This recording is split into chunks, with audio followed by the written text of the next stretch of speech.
Hi guys, आज के इस वीडियो में हम बात करेंगे कि किस तरह से इलेक्शन होता है पंचायती राज के अंतर्गत। जैसा कि आप जानते हैं कि हमारे देश जो हैं इसके अंतर्गत अलग अलग स्टेट्स में हमारी पूरी कंट्री डिवाइडेड है। और हमारे देश में जो अलग अलग राज्य हैं, अलग अलग स्टेट्स हैं, वो अलग अलग ज़िला यानी कि अलग अलग डिस्ट्रिक्ट्स में डिवाइडेड हैं। और इन डिस्ट्रिक्ट्स के लिए भी इलेक्शंस होते हैं जो डायरेक्ट इलेक्शंस होते हैं अंडर पंचायती राज इंस्टीट्यूशन। अब डिस्ट्रिक्ट्स जो हैं वो ब्लॉक्स में डिवाइडेड होते हैं। ब्लॉक्स को हम तहसील या तालुका या मंडल भी कह सकते हैं। और इसके अलावा जो ब्लॉक्स होते हैं वो फिर विलेजेस में डिवाइडेड हैं। हर एक गांव में जो है सरपंच के लिए इलेक्शन होता है। एंड ये जो विलेजेस होते हैं ये फर्दर वार्ड्स में डिवाइडेड होते हैं, यानी कि वार्ड जो है वो एक गांव का ही छोटा हिस्सा होता है। जैसे कि आप देखते हैं इंडिया में प्राइम मिनिस्टर होते हैं, पीएम होते हैं। और ये जो है पूरे देश के लिए एक बहुत बड़े स्टेट हेड के रूप में काम करते हैं। और इनका अपॉइंटमेंट प्रेसिडेंट के द्वारा होता है। स्टेट्स के लेवल में चीफ मिनिस्टर होते हैं जिनका अपॉइंटमेंट गवर्नर के द्वारा होता है। वैसे ही डिस्ट्रिक्ट में भी डिस्ट्रिक्ट के चेयरमैन होते हैं जो कि ज़िला अध्यक्ष होते हैं। और इनका जो पूरा इलेक्शन का प्रोसीजर है वो पीआरआई के अंदर कवर होता है। ब्लॉक्स में भी ऐसे ही ब्लॉक के एक चेयरमैन होते हैं जो कि ब्लॉक को चलाते हैं। और फिर यहाँ विलेजेस में सरपंच होते हैं। और हर एक वार्ड में हर एक वार्ड का एक वार्ड मेंबर होता है जिसे हम लोग पंच कहते हैं।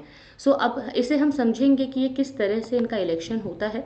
तो मैं सबसे पहले आपको बताना चाहूँगी कि कॉन्स्टिट्यूंसी की मिनिमम क्या क्राइटेरियाज हैं। तो एक जो वार्ड है यहाँ पे 1000 लोग हो सकते हैं, 1000 पीपल। और हर जो है वार्ड का अपना एक वार्ड मेंबर यानी कि पंच आता है।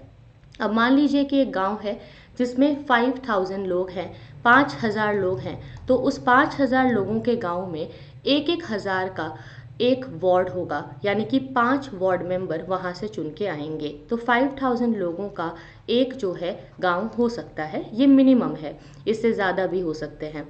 अब ब्लॉक्स में अगर जब एरिया को डिवाइड किया जाता है तो इसके अंदर 15,000 लोगों का एक एरिया होता है।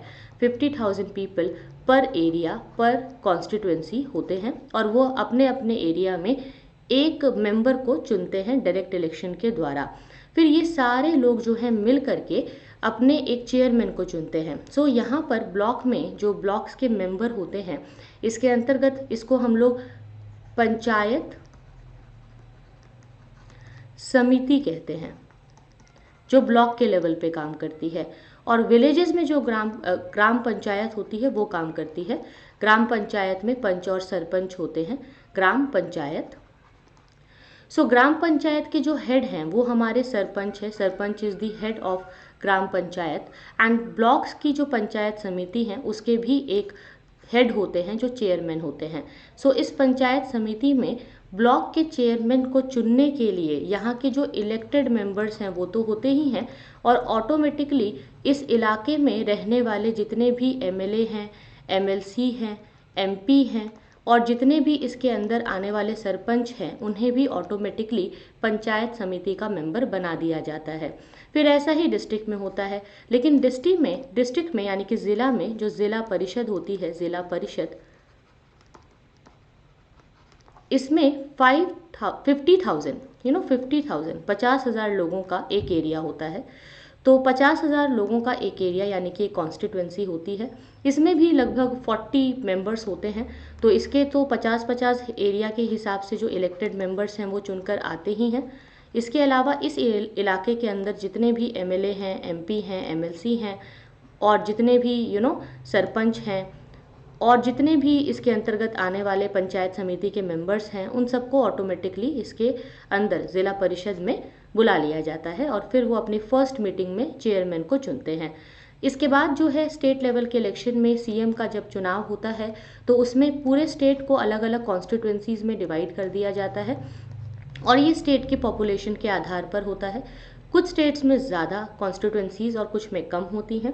और इसमें जिस भी पार्टी को एब्सोल्यूट मेजॉरिटी मिलती है वो पार्टी जीत जाती है, यानी कि जिस भी पार्टी को आधे से ज़्यादा सीटें मिलती है उस पार्टी का जो एक हेड होता है, लीडर होता है, उसे पार्टी के मेंबर्स आपस में चुन करके सीएम बना सकते हैं। और जो लोग मेजॉरिटी नहीं ला पाते हैं, यानी कि एक ऐसी पार्टी जिसके मेंबर्स मेजॉरिटी नहीं लाए हैं, वो एमएलए तो बन जाते हैं लेकिन वो रूलिंग पार्टी का हिस्सा नहीं होते हैं। यानी कि वो अपने एरिया में एमएलए के रूप में काम तो करेंगे लेकिन वो रूलिंग पार्टी का हिस्सा नहीं बन पाते हैं और वो सीएम को भी नहीं चूज कर पाते हैं। इसमें जो सीएम होते हैं वो हमेशा रूलिंग पार्टी से आते हैं।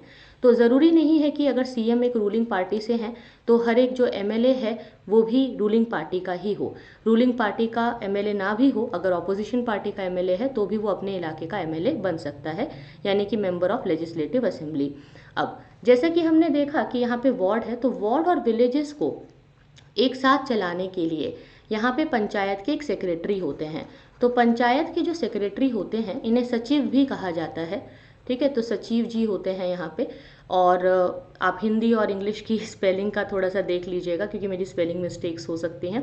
तो जो सचिव जी होते हैं बेसिकली वो क्या करते हैं, वो वार्ड में जितना भी लोगों के पंच के बीच में और ग्राम पंचायत के बीच में कोऑर्डिनेशन है, उनकी मीटिंग्स रखना, उनकी रिकॉर्डिंग करवाना, ये सब करवाते हैं।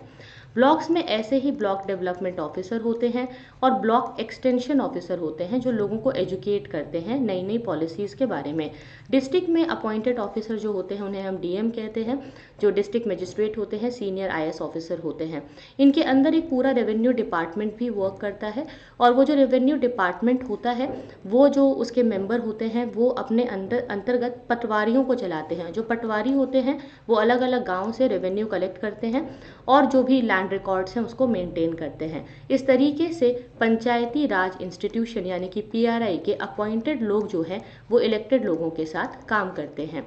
सो आई होप आपको अब जो है पंचायती राज इंस्टीट्यूशन समझ में आ गया होगा। और इसके अलावा आपको बताना चाहूँगी गाइस कि आप अनअकैडमी के जो ऑफलाइन सेंटर्स हैं उसमें भी आ सकते हैं। अब हमारे ऑप्शनल एजुकेटर्स ने नए नए बैचेस शुरू कर दिए हैं, तो आप ऑप्शनल की क्लासेस भी अनअकैडमी पर ले सकते हैं और आप इसके लिए ईएमआई भी चूज़ कर सकते हैं। साथ ही मैं आपको बता दूं कि आप टॉप 10 का रेफरल कोड यूज़ करके अभी 40% डिस्काउंट ले सकते हैं क्योंकि अभी प्राइस काफ़ी कम कर दिया गया है। So you can use the code top 10। And अभी मैं आपको बता दूं कि हिंदी के भी अलग से बैचेस हैं, तो वहाँ पे भी आप सेम रेफरल कोड टॉप 10 का यूज़ कर सकते हैं।